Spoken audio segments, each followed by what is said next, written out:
मुंह जिह्वा मन मस्तिष्क जो भी है, 5 ज्ञान इंद्रियां, 5 कर्म इंद्रिया और मन,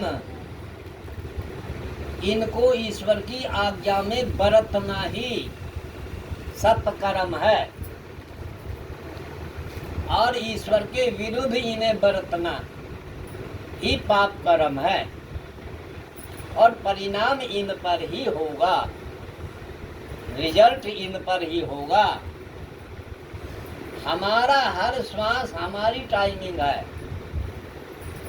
जैसे 1 सेकंड और मिनट की सुई होती है, टक टक टक टक करती है, ऐसी हमारे यहाँ कुट होती है।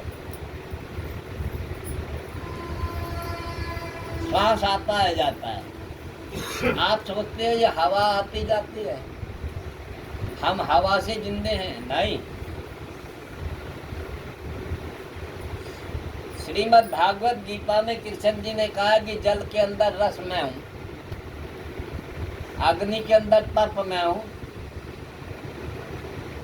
पृथ्वी के अंदर मैं हूं, वायु के अंदर मैं हूं,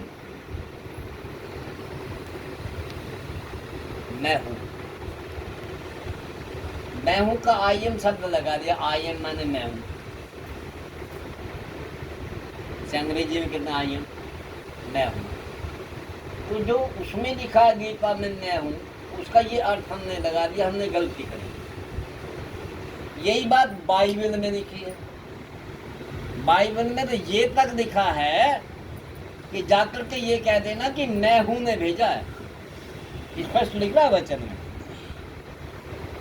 कि मुझे मैं हूं ने भेजा, और जाकर के ये ऐलान कर दो कि ये कर्म करने अब से ही बंद कर दो और ये कर्म करने शुरू कर दो। अर्थात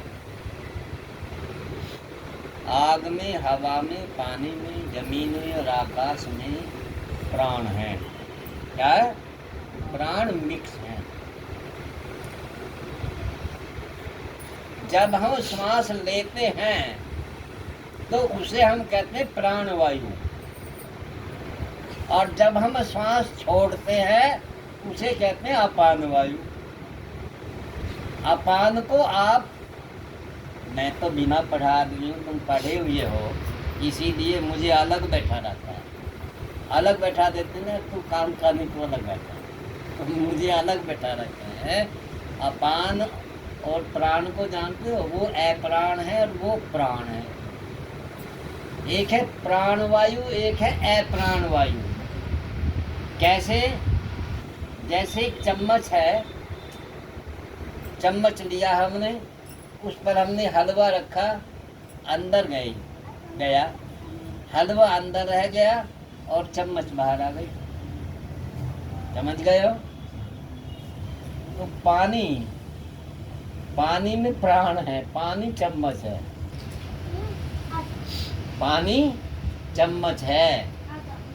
चम्मच में कुछ पानी में मिले हुए प्राण हैं, तो वो प्राण अंदर गए, प्राण अंदर रह गए, और जो जल है वो पसीने के द्वारा, मूत्र के द्वारा, किसी भी कारण से बाहर आ गया, वो अंदर नहीं होगा। समझ गए हो?